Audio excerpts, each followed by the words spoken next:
everybody to the NIF webinar today. It's my pleasure to introduce Bobby Joe Breitkreutz.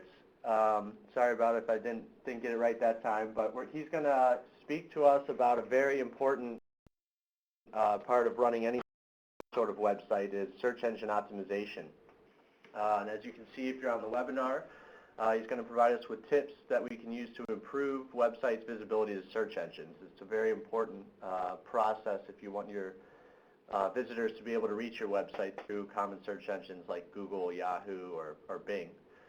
So at this point, I'm just going to ask everybody if they're not the presenter to mute the line so we don't get any bad background noise for the recording. And I'll hand things over to Bobby Joe. Okay, thank you. First, I'd like to thank everybody from NIF for allowing me to talk to you today about search engine optimization, or SEO.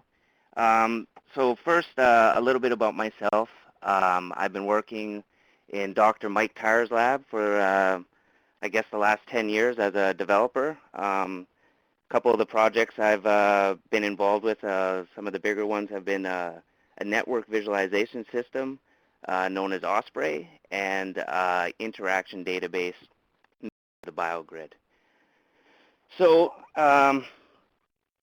now, search engine optimization has been basically a hobby of mine for, I don't know, the last several years. And the fact that I use the word hobby kind of highlights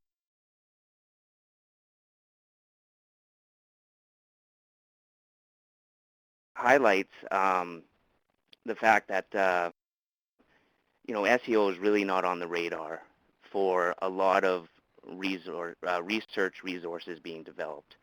And I think that in the future we're going to have to pay a lot more attention to SEO because we spend a lot of time and a lot of money building these great resources, but if nobody can find them, then you're missing out on a good chunk of the client that you want to bring into your website. So let's start with why is SEO so important? Well, the main goal of search engine optimization is to rank well in the search engine result pages, or what we call the SERPs. Now, one thing if we take a look at the search volume growth over the years, you'll see that, each year it basically doubles. And we're talking billions and billions of searches performed each month. And one interesting stat is that less than 10% of people that perform a search actually click through to the second page. And in fact, really the only first 5 or 6 results, and these are the ones what we call are above the fold. And by above the fold, I mean if you're looking at your web browser and wherever the page cuts off without using the scroll bar, now that's what's above the fold. So people don't like using the scroll bar. So you'll get the bulk of your clicks in the first 5 or 6 results. But I mean, the goal is to basically get on the first page. If you getting on the first page, you're doing a good job.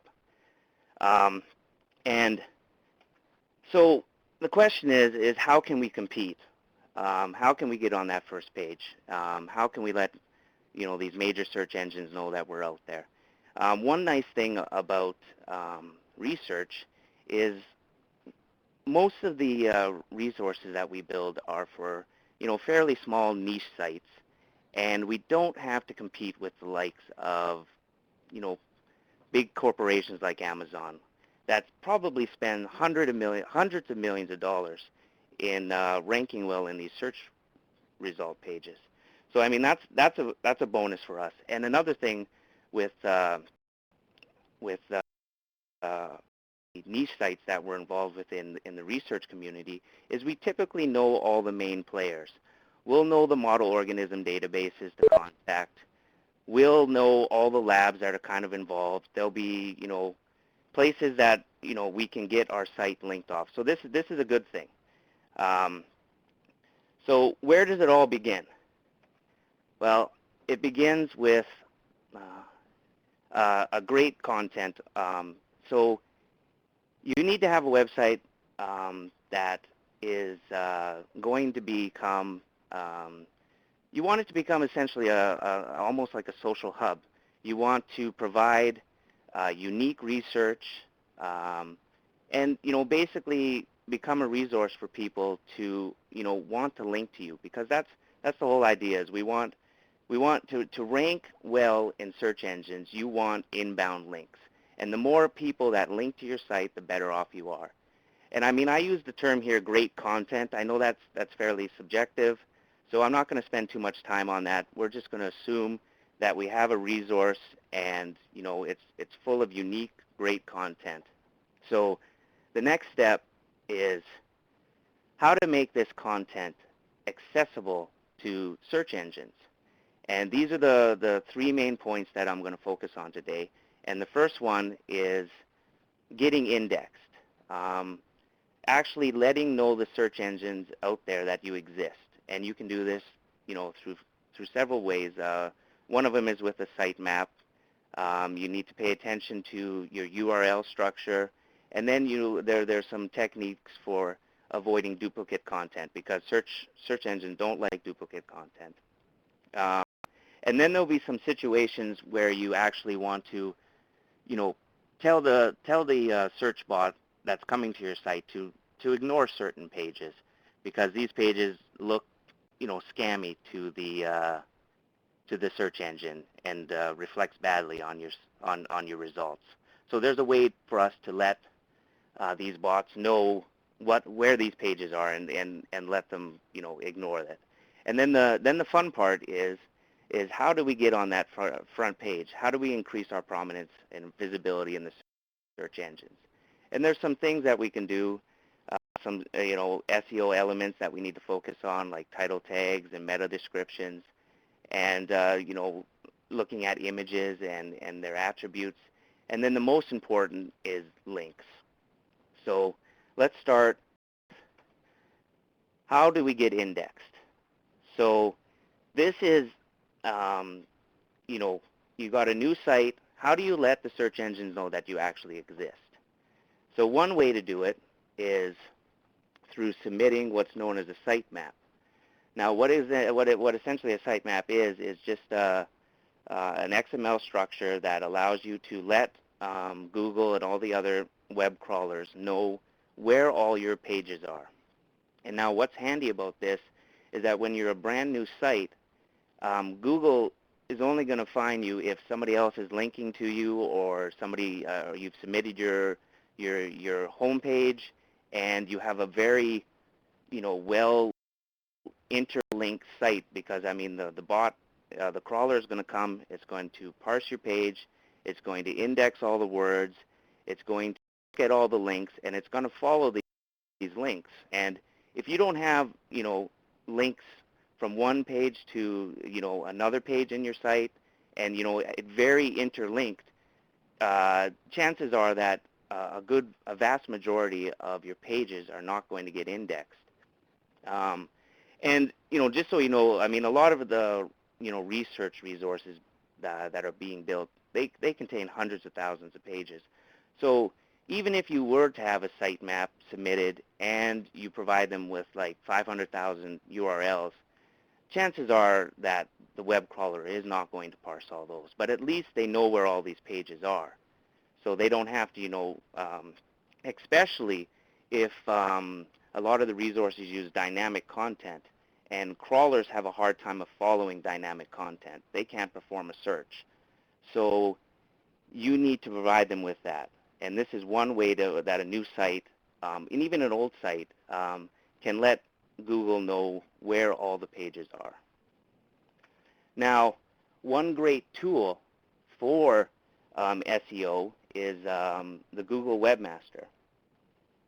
Now, the Google Webmaster, this is a free piece of software that Google provides us, and it does some really nice things. It provides you with the ability to submit a sitemap, check it for errors, You can do various things like get an idea of how people are coming to your site, what queries they are using. It gives you a list of people who are linking to the site, the inbound links, as well as the internal links, so you can see how well interconnected your site is. And it'll let you know if there are any errors and how well Google is indexing your site.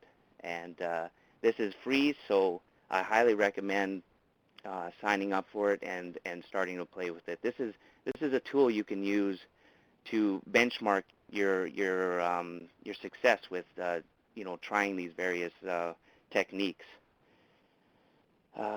Okay, so another thing you have to pay attention to is having nice URLs.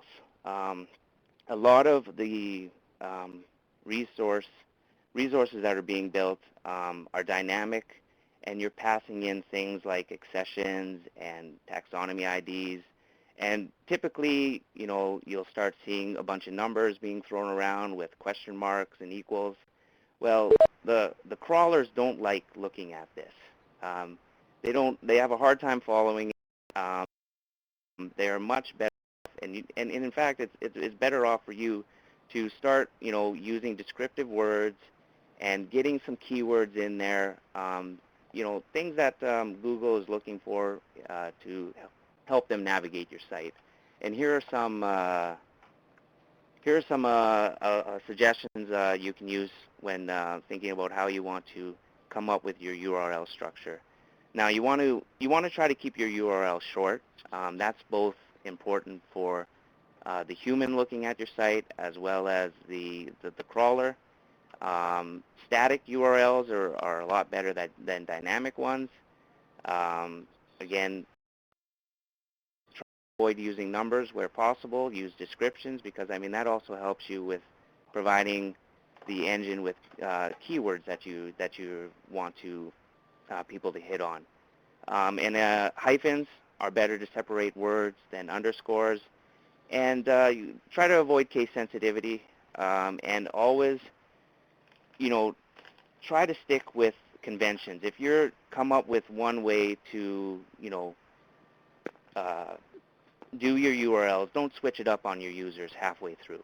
And that's good for both the crawlers and the human aspect of people visiting your site.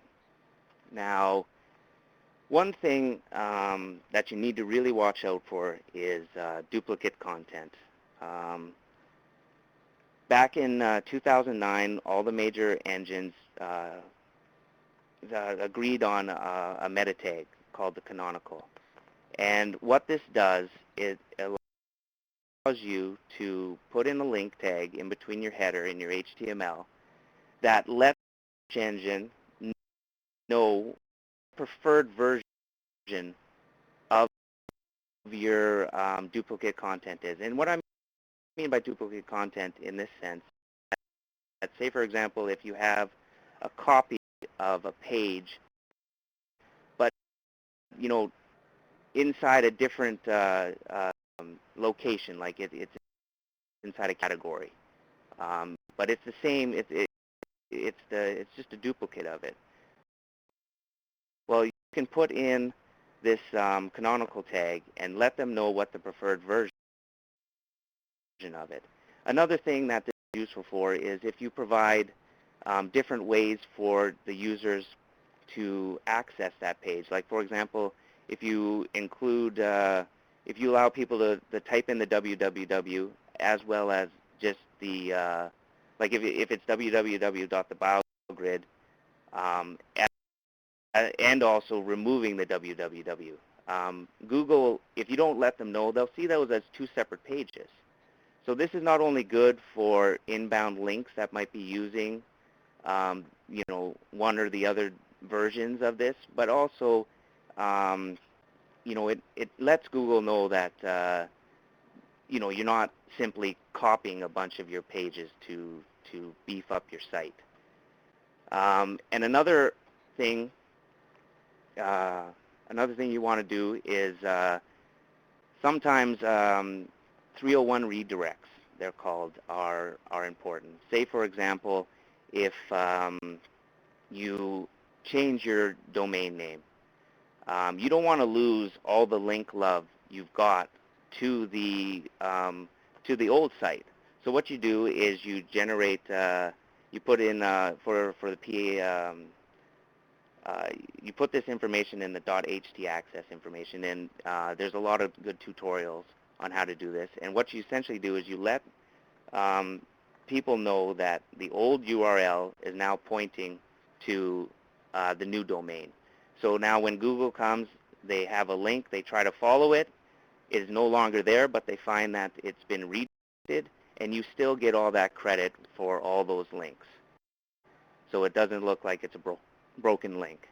Now, for situations where it's only a temporary change, like you only change the URL for a little bit, but you're going to go back, 302 redirects are better, and I would stay away from JavaScript redirects and meta refreshes.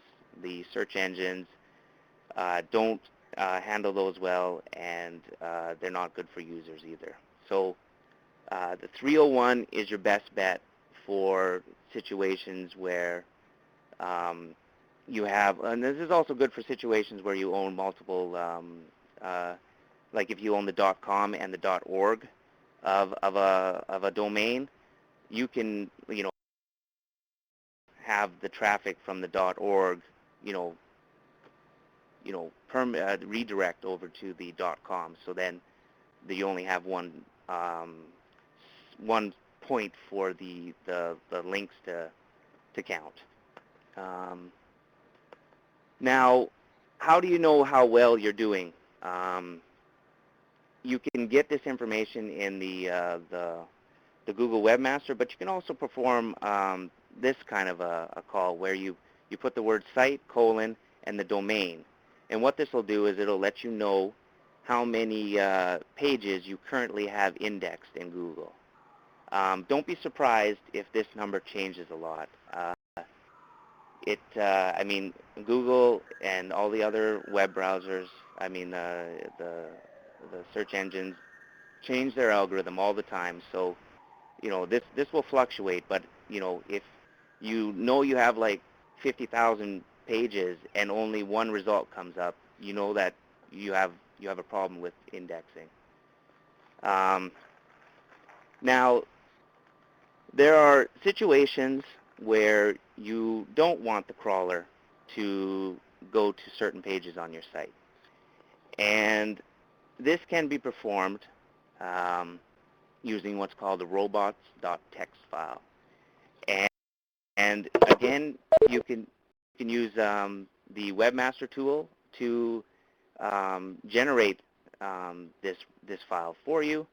It actually has a nice little GUI here that'll allow you to tell the system what files and what directories you want it to ignore. And the things that you want to block is pages where if the crawler visits the page, it's going to look like you're sort of somewhat like trying to scam the system.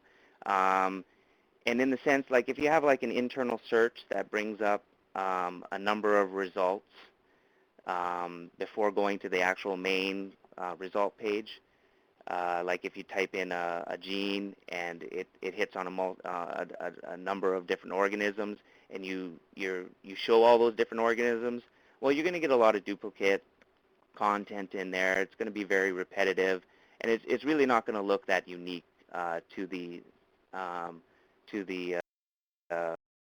crawler. So things like search results, you're going to want to block, login pages, category indexes where you're just displaying, what blog posts were submitted in, last year, and things like that. So that's one way that you can tell the crawlers. And one thing to note is only if the crawler actually listens to you. Just because you stick it in your robots.txt file doesn't mean that the crawler is going to actually listen to it. So you gotta kind of be careful, because it's not always the case where they'll actually listen. Now for the fun part. How do we get on page 1?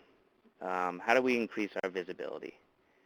Now, the single biggest on-page SEO element that you have control over is your title tag. Now, the worst thing you can do is not provide one. And then there's various levels to this. But the optimal format that most people use is you have your primary keyword, your secondary keyword, followed by your brand name.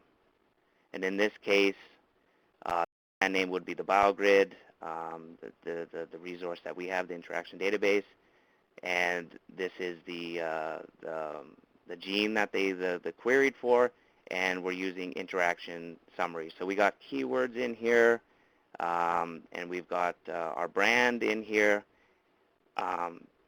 And another thing that you also want to take advantage of is the meta tag known as the description. So this is good now. The title coupled with the description is what Google uses. And down here I have I took a screenshot of the result if you do a search for the term BioGrid. And this is a good way that you can draw people into your resource. The title will be the link at the top, and I think this is about, they allow 72 characters, so you got to watch the length. And then the bottom here will be the description, and this is about double, but again, you got to watch the length on here, but the length on here, but you got a little bit more room to play with. So, but this is important, because if you don't provide Google with the description of the page, they're going to go in, or the title of the page, they're going to go in and try to determine what that page is about for you.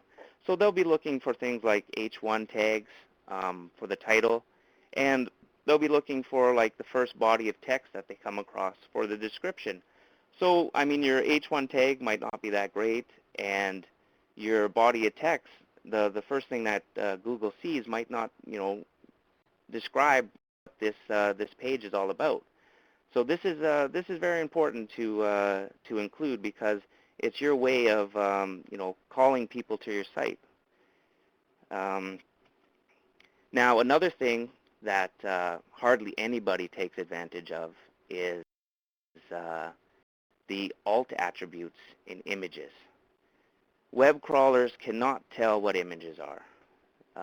They're not at the technology to be able to tell that these are a couple beavers eating a tree. And in most people, what they do is they'll just put up the typical, a thing that comes off a digital camera, a bunch of, numbers and a couple letters, and Google cannot do anything with this. So a couple of things you want to do is, rename your image to let Google know what it's about. But the most important thing you can do is provide the engines with a small description of what's going on in the picture.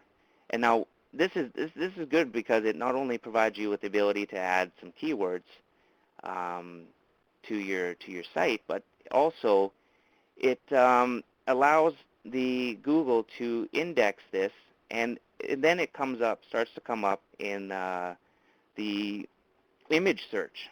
And you'd be surprised about how many people actually perform searches to try to find images. And if you're actually, watching your alt tags, you'll start popping up in those results, especially with resources that deal with a lot of images. Now, something that is not such, there won't, it provides minor value, but I mean it's still worth it, is to utilize your H1, H2 tags. Google will see that the text inside an H1 tag is more important than the text inside the body. But I mean, it's a minor value, but it still doesn't hurt. If you are using H1 one tag, be sure to spruce up using your style sheet, because the default H1 tags are somewhat boring. Okay, now for the good stuff, the links. This is where you're going to get your best bang for your buck on actually increasing your rank. Now, the properties of a link, you have your link here, your target link, the URL. This will be what is highlighted. We refer to this as anchor text. This is telling the search engine what this link is about. And a little less important is surrounding text. It's still taken into consideration, but not so much as the anchor text. Now, the whole idea of ranking well is to cultivate backlinks, high quality backlinks. You want sites that you want people to be linking to you. You want to become a resource that people want to link to you. But one nice thing about being in the research community is that we pretty much know all of the players involved in our little niches. I mean, for the larger organisms, not so much. But I mean, for like Pomby and Budding Yeast, it's fairly a closed-knit community. So you have the ability to contact colleagues, get links off their lab web pages. You can contact model organism databases, see if they can link to you as a resource. So what you're looking for is you're looking for backlinks from trusted source. If it's relevant to your subject, that's even better. If a page in the instance of the interaction database, if you have a page that's talking about interactions, linking back to our resource, the BioGrid, that is much better, because I mean they're talking about the same subject. If you can get them to use descriptive anchor text, that's really good, because you're providing them with keywords that you want to show up on the SERPs. And one thing you also got to watch out for is make sure that the backlinks are actually pointing to the right page and not to an error page. So the idea here is quantity is not necessarily as important as quality. If you get one link back from like a highly ranked model organism database or NIH or some site that ranks very well back to your site, that's worth more than like a large number of links back from lab web pages or something like that. But not to say that the other links don't hurt, but if you have authoritative sites linking to you, then eventually Google starts thinking, well, this must be an authoritative site as well. You're going to increase in the search results, and that's what it's all about. You want to be the one everybody's pointing to, and that's where great content comes in. And this is what naturally happens if you have great content. You become this resource. People start linking to you without even you requesting it, and eventually, you'll start seeing yourself coming up on page 1. So that's the name of the game. This is if the title tag is the single most on-page important SEO element, backlinks are the single most SEO important technique. the one with a lot of backlinks is going to be king on the search results.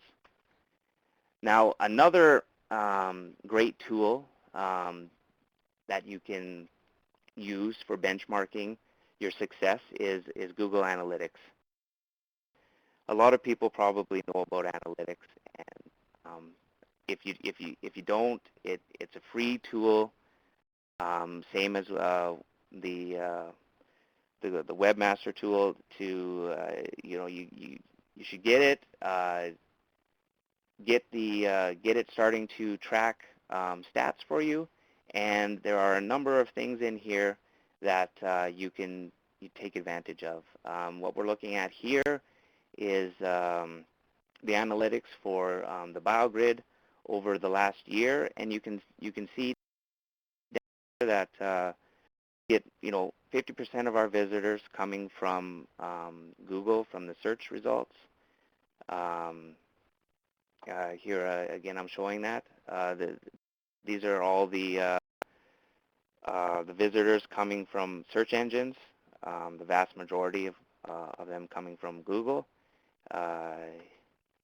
Now you can also look at the keywords that brought these visitors here. You can see that close to 50,000 keywords were used to visit the 100,000 pages. And oh, I thought there was one more. Okay, no, that's it. And then yeah, so both the webmaster tool set and the analytics tool set are two great free resources that will really help you benchmark your success and how you're doing inside these, at least inside Google.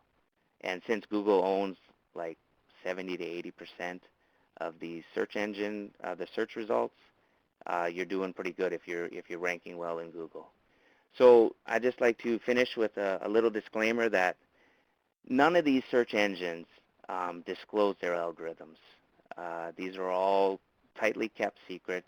Google admits that they use over 200 different signals when determining the ranking of a page. So, even if you were to perform all, make sure your title tags and your alt tags, and you have everything lined up and you have, nice backlinks, there's no guarantee that you're going to rank well. But what I can tell you is everything I talked to you about today has been encouraged by Google. They actually want you to let them know about your site. They want, they want to be able to parse your site out and index it properly. And all the techniques that I've talked about are what is referred to as white hat techniques, white hat SEO. Now there's a whole school of thought on black hat techniques, what's referred to as, and this I won't get into. It is not something you should think about doing, and it involves around, gaming the search engines to artificially increase their rankings through, various link building schemes. But,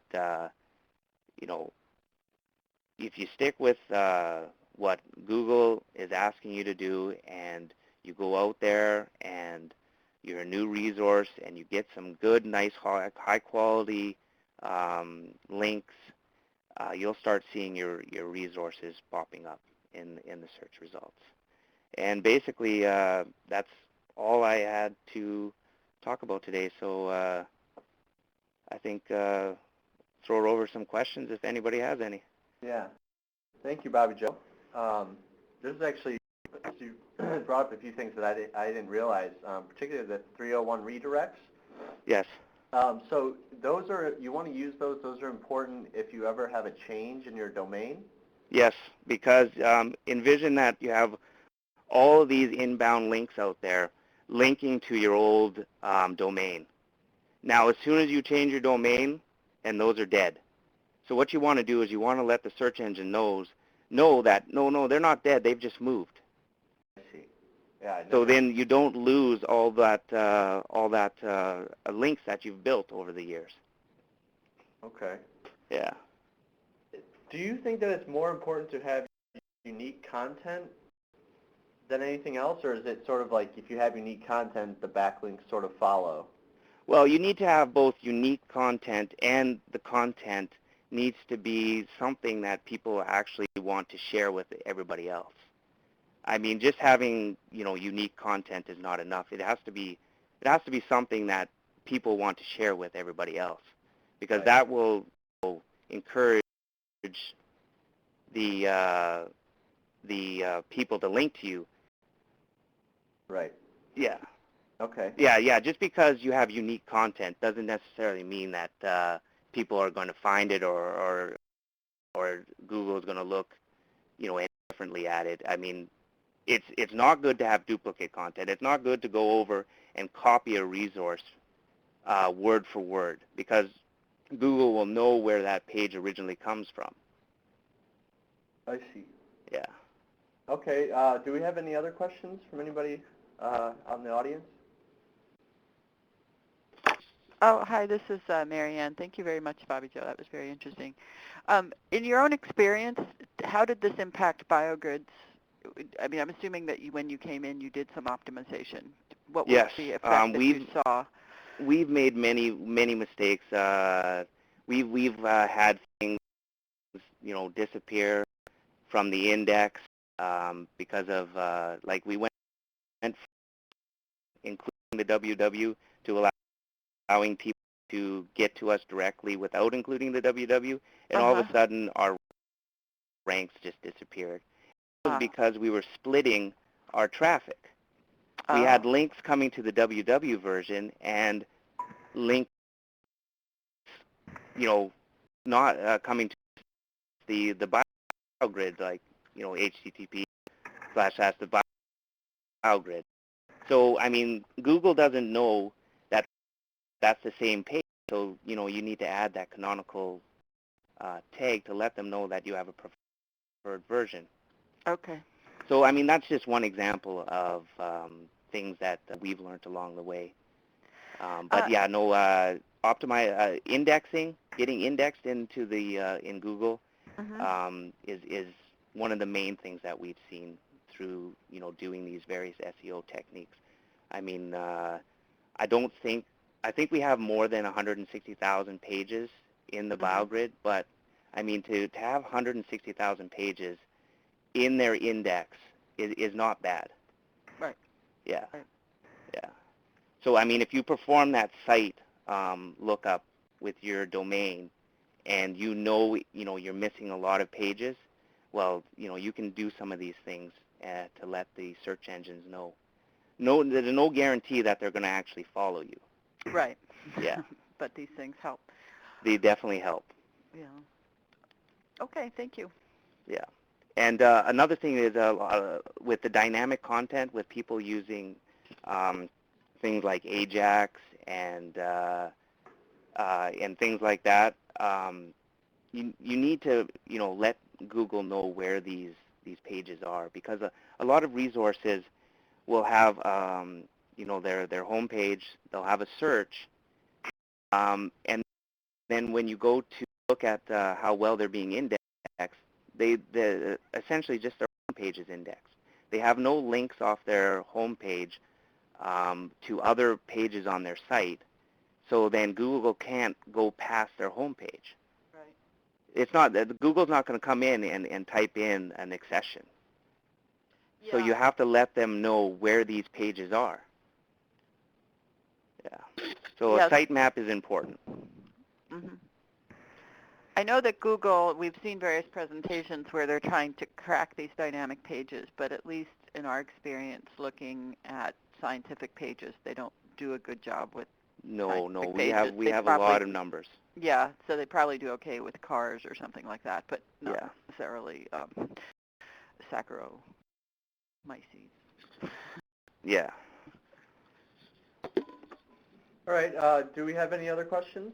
So this is Gordon. When in the early stages of NIF, we we were concerned about exactly the sort of thing you're talking about of getting above the fold. And we seem to have got about as high as we can get. I wonder whether you could comment on, we're now 1, 2, 3, 4, 5 on, if you key in NIF. Mm-hmm. Unfortunately, above us is the National Ignition Facility. Right. And So they seem firmly in place with yeah. with the three top entries. Then Right. the New Israel Fund. It's probably going to be hard to displace them. Yeah. So I mean, Is there anything we can do?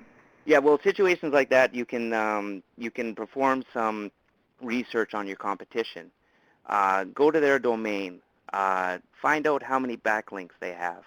Find out where their backlinks are coming from, and try to get a feel of what competition you're up against. Now, if the top one has 500,000 backlinks and you only have 30, well then you have your work cut out for you. But I mean, again, you have to remember that we're in a unique position because the research communities that we're in are generally small. We know a lot of the players, and you can get out there and you can get backlinks from these various resources. You can even go in there and you can say, can you please use this anchor text, because I want to rank well with the term NIF. So please use NIF in my anchor text. I mean, you might have to get a little, if you want these backlinks, you might have to get like a little aggressive, like keep on them, because I mean, these resources usually have link out pages. Mm-hmm. And if you can get in there and you can get on a lot of these different resources, on all these different model organism databases, we have a leg up over our other competition. So Okay. is it possible to beat these resources out? For sure. And general rule of thumb is if you take a keyword and a wiki page comes up, you should be able to beat the wiki page. That is like a general rule. But I mean, the ones you're talking about are not wiki pages. They sound like fairly large resources. So Actually, you're going to have to do some... Be lasers.lini.gov. Yeah. So one thing about .gov and .edu is, at least in the past, Google saw those as a little bit more important. So the more links you can get from those type of resources, the better. But I mean, again, in the research community, we have access to those. Yeah. And we do know players that we can get links off of. So we did get above, Gordon, you're correct, Bobby Joe, we're above the Wikipedia entry Yes. for National Ignition Facility. Yes. Yeah, Marianne. Good. Yeah. Marianne, this is another point I was going to raise, and that is it's different on different people's machines because Yeah. it's fifth on mine, but it may be third on yours. Well, Yes. I thought that, so I think this is one thing that people don't realize about Google, and maybe you can comment on it, Bobby Joe, is that depending on where you are, Yes. it does different things. Yeah. Yes. In Canada, if I do a search using whatever keyword, I will be looking at different search results than in the States. I have a proxy that allows me to perform searches in the States, and the search results are vastly different. And you also got to be careful. If you're actually logged into your Google account, Google is going to take a look at your personal history and tweak the results accordingly. So Exactly. you need to log out before you do a search to see where you really are. Don't be logged into your account, because sometimes you go, hey, I'm number one, and you're like, well, wait a second, I'm logged in. So make sure you're logged out before you're doing these types of searches. Marianne, are we really third on your list of if you key in NIF? Yeah, and I'm not logged in. Yeah, amazing. We have the National Ignition Facility first, the New Israel Fund second, and NIF third. So, I mean, I'm happy with that, because I think, as we indicated, as long as you're above the fold, Yeah. The idea is to be above the fold, and I mean, obviously, if people are looking for NIF, like the biological resource, they're gonna know which one to click, even if you're number 3. But if you were below the fold, they might not actually scroll. No, nobody seems to like to scroll. Well, it depends on what you're looking for, but I do think that it also increases your authority, as you say. Because Yeah. if you're trying to learn about NIF as a project, because that's all you remember. Yeah. One thing you might want to look at is in your title tag, do you use the term NIF? I think we have to look at that because we couldn't get those domains, obviously, because they were already taken. So we're new info, and I think... Oh, but the actual title tag. Yeah, that's what I have to ask. I'm going to ask our webmaster. Yeah. And it's not, it's in the description. It's in the meta description, but not in the title tag. Yeah, so you're going to want to throw that in your actual title tag. Yeah, I think that's a good idea. Just another keyword. Yeah, another keyword. So I think we're going to look at that. We're also going to look at, because we have a little registered with NIF icon, but I don't know what the text in that registered with NIF is other than registered with NIF, and we might want to increase that. Yeah, any images you want to look at the alt tag, and try to avoid only logos. Like if you have like a logo for NIF and you actually don't ever put in NIF, Google, you won't get any credit for that. We do, I know. We do have a big NIF.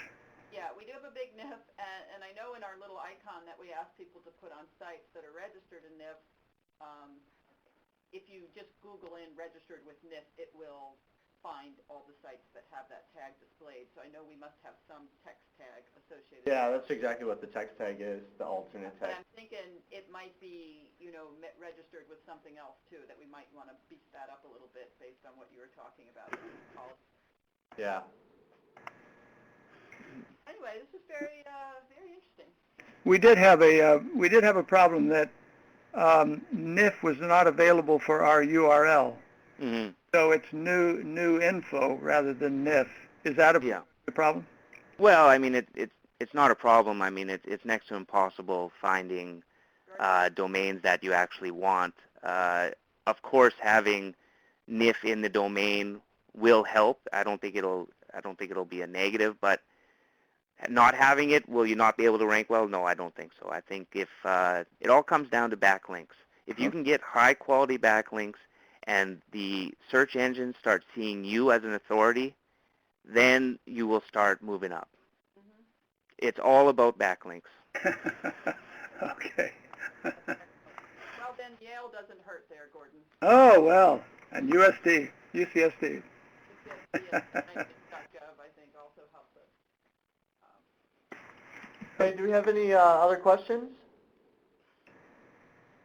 All right, well then I want to thank you once again, Bobby Joe, and we'll let you know once we have the link to the webinar posted up on our site.